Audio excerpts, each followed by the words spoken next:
Ho pensato di riscrivere queste sigle di cartoni animati usando il portoghese, che è la lingua sessualmente più democratica, perché può essere maschio, femmina, non si sa.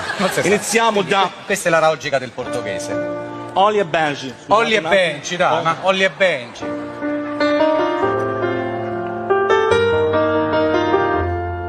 Due sportivi, due ragazzi che non provano imbarazzi quando fanno la barriera.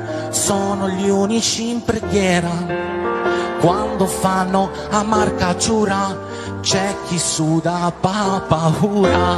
Quando vanno in spogliatoio fanno un po' dogoio.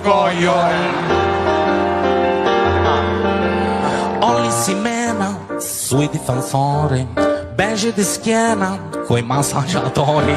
Se non sta attento e si guarda alle spalle rischia persino un raccattapalle.